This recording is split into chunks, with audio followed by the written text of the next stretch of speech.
Howdy. Normally on my YouTube channel, I don't do any sort of product reviews. The channel's really about adventure riding, video production, and sort of navigation. I get lots of inbound requests for all types of things for product reviews and collaborations, and I always politely just decline them. But then recently, I did get one that caught my attention. It's from the folks at Carpe Iter, and I knew their products because my mate Nick had one of their tablets and controllers on his blinged up 690. And so when they reached out to me and said, hey, do I want to evaluate one of their tablets and adventure controllers? I thought about the 901 that I was building, and I thought, you know what? I love navigation, and this is one of the probably two subjects that I feel I could talk about with some degree of authority. So I reached out and said, okay, I'd love to have a look at one of your tablets and review it. So they sent me this box, and in this video we're going to have a look at what's inside. I'm going to set it up on my 901, tell you what I think, take it for a ride, and then give you sort of my final conclusions at the end of the video.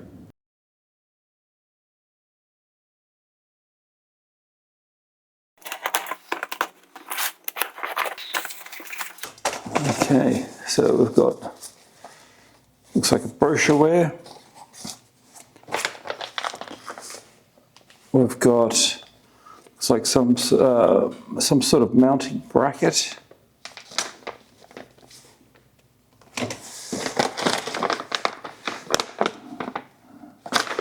Okay, this must be mounting brackets for the actual, for the 901, I would guess.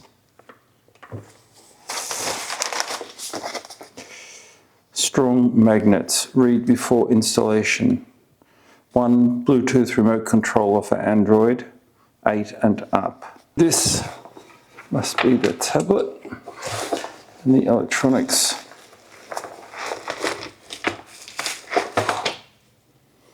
Okay, so there's the tablet.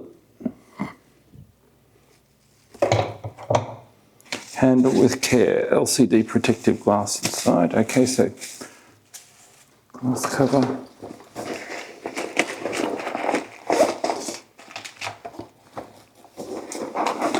Okay.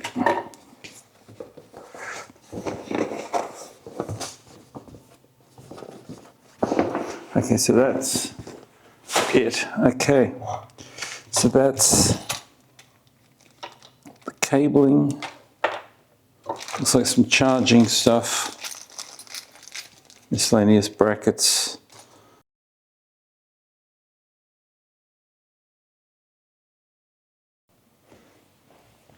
Okay, the first thing I need to do is just to remove my Garmin Zumo bracket and then the actual mounting bracket for the Garmin.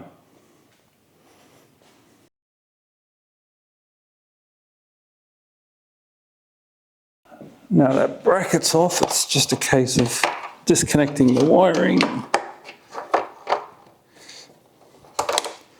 Okay.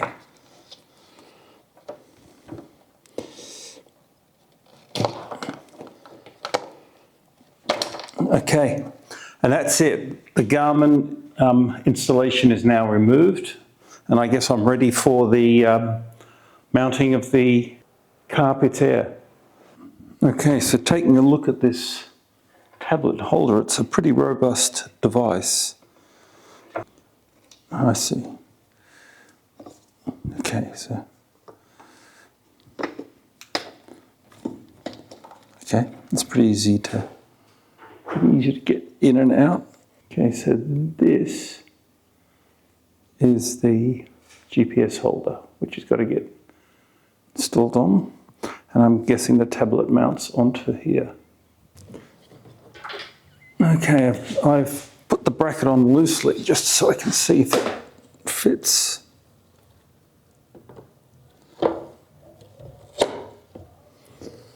Okay, yeah, it looks pretty good. Okay, let's see if it's charging.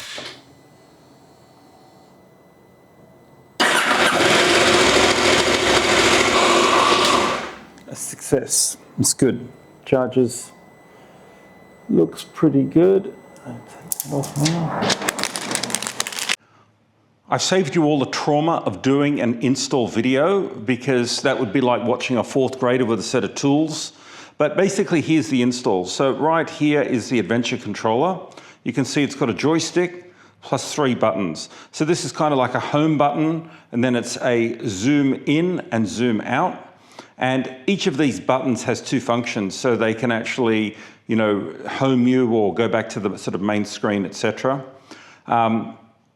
And then here is the tablet itself, and the screen is amazing. It's really bright, very clear, and it just sort of looks really nice on the bike. So far so good. So let me show you what I did in terms of the install. So I just had to move my controls along a little bit. It's not a whole lot, but that doesn't have any impact in terms of, you know, my clutch placement. I can get to all my dials and controls. So there's just one wire which comes out of the Adventure controller, which is this one. And what I've done is I've just run it along with my other wires down here.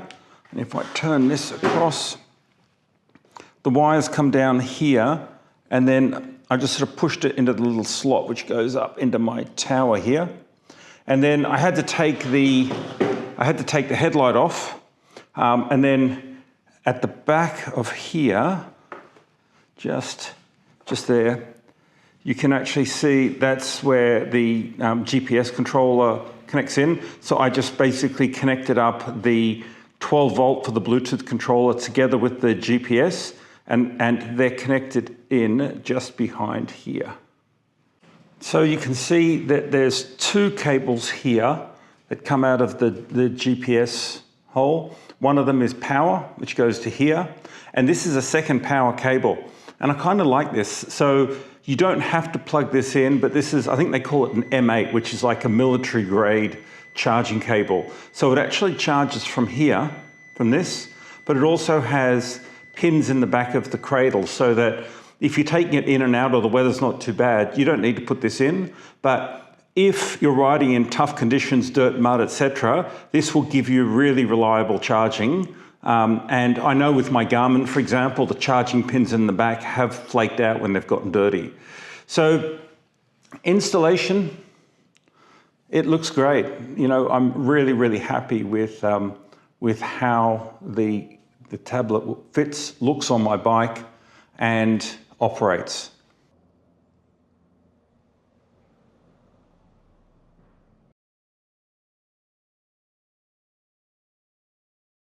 Well, it's a beautiful spring day here, and I thought this is the perfect conditions to take the bike out and just see how the tablet performed in the direct Australian sun.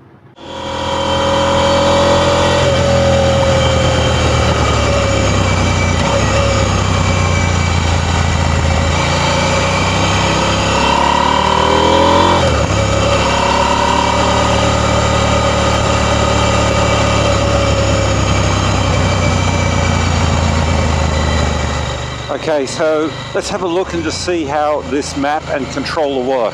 So right now I am in north up, and with my zoom controls I can just zoom out, I can zoom in, and I can change the orientation from north up to track up by just pressing once on here, and now I'm in track up, and again I can just zoom in and out pretty simply. If I want to have a look ahead, I can use the panning, and I can sort of pan up, have a look around, and then if I want to recenter, I just press the center button and it recenters me back onto the map. And that's pretty much everything that I want to do when I'm following tracks. Okay, let's have a look at Google Maps now to see how it works, how well it works with Google Maps.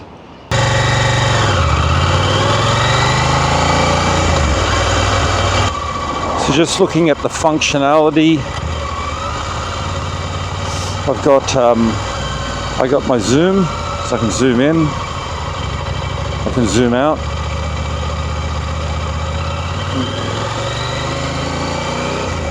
I can pan around so I can look up along the route, zoom into any point that I'm looking at, my destination, and then one click and I'm back to my path. Very easy to use, very easy to read. So I'm pretty happy with this as a navigation solution. One other observation too, that I've ridden with this now for about 3 weeks. The refresh rate of the GPS is really fast. One of the things I was concerned about was whether or not the tablet would have a lag on it. When I compared riding with my iPhone compared to my Garmin Zumo, I used to often get times where the Garmin Zumo or the iPhone would just kind of not catch up to where I really was, and there seemed to be some real lag sometimes that occurred. I haven't noticed that at all. The refresh rate of the tablet just seems to be really, really fast. Okay, let me wrap up this video with my thoughts on the Carpe Iter tablet and the Adventure controller. I'm going to go through a list of sort of pros and cons. So with the pros, I think you've got to start with build quality. You know, you're essentially getting four pieces to this puzzle. There's the tablet itself, which is, you know, bulletproof. It's probably one of the most robust tablets that I've seen. Super bright, great quality screen, so fantastic. The Adventure controller, I've seen some of the older sort of what they call terrain controllers, and I've got to say I like this controller a lot more. The quality, again, the build quality, it seems really robust. The buttons seem to be very tactile. You know when you're hitting them, and again, I think they're going to survive just the tough aspects of adventure riding pretty well. And the joystick, again, really positive. So that's the second part. The third is the hardware and the mounting, and again, really high quality engineered steel or aluminium parts. And then the fourth is the software. And you know, it may be a little bit early for me to tell, but so far the software seems to be quite robust. When I run different maps, the controller's just automatically adapted for those maps, and everything just seems to work. I don't have to go and configure things or reconfigure things. So far, so good. So definitely big thumbs up on build quality. Second is the functionality it gives you while you ride. So, you know, when you're riding out, you know, on the trail, being able to not take your hands off and getting panning, getting zooming in and out, which is pretty amazing. Being able to recenter yourself and change from track up to north up, that's what I want to do. And I can do all of that really simply, quickly, without looking, without taking my eye off the trail, and the map's right up there under my eye line. So I love the functionality that it actually gives me while I ride. The third is reliability. I've had issues with my Garmin Zumo where the charging points, I think they've got dirty or something, and so I've lost power on an adventure ride, which means the screen dims down, it automatically goes into power saving mode. Real pain in the butt. So I think that with this M8 military sort of power connector, I expect it to be bulletproof. You know, it's a bit early to tell, but that's my expectation. Also, another big pro is the functionality that this gives you. So when you get a Garmin or any other GPS device, that's it, you're locked into a proprietary system of maps and menus, and it's the way that vendor wants to make it work. The nice thing about using a sort of open device like an Android is I can choose whatever maps I want. So I'll probably be running Google Maps when I'm on the road because I think Google Maps is just fantastic. But I'm now starting to explore the world of different map vendors. And, you know, whether I run Gaia or Osmond or DMD2 or something else, I'm going to start finding an off-road map provider that really gives me the functionality that I want. And again, you don't get that when you're locked into a proprietary system. So I love that flexibility that you get for choosing the mapping product that really works for you. The other benefit that you get is it's actually going to cut out a device for me on my handlebars. So normally I've got my instrument cluster from Husqvarna, then I've got my GPS unit sitting above it, and when I fly my drone, I actually have to put my phone on the handlebars as well, so that I can run my Skydio software on the phone. But with this, I can load the Skydio app on here, and I've tested it, and now I'll be able to actually watch the drone when I'm flying the drone on that right up in front of me, rather than having to put yet another device on my handlebars. So I think I'm going to cut out one whole device on my handlebars, which is huge. One of the other benefits is just the ease at getting GPX files onto it. You know, I don't have to worry about sort of cloud syncing or any of this sort of stuff. Any GPX files that I want to load onto this tablet, I just put them onto Google Drive, and Google Drive is just available on here. So all my GPX files are simply there, and they're just synchronized the whole time. So I love that. No more cables, no more cloud sync or any of that crap. It's just there. So the ease of getting GPX files on is wonderful. Okay, moving on to cons. I had a good think about this. There's really only one negative that I've got at this stage, and that's the documentation. Now, it's not to say there isn't documentation, there's plenty of documentation, but it kind of feels a little bit like a treasure hunt going through PDF files when you're trying to put it all together. There's lots of little parts to it. I would love to see Carpe Iter just put out, you know, a playlist of installation videos that I can follow in logical order, and I think that would just sort of take me on this journey, and it would be a lot easier. As I said, I worked it all out myself, but it did kind of feel like I was hunting a little bit. But in the scheme of things, that's a pretty minor con. Overall, I've got to say, very, very impressed with the gear. I'm really looking forward to doing some adventure rides now with it and trying it, because I think I'm going to love it.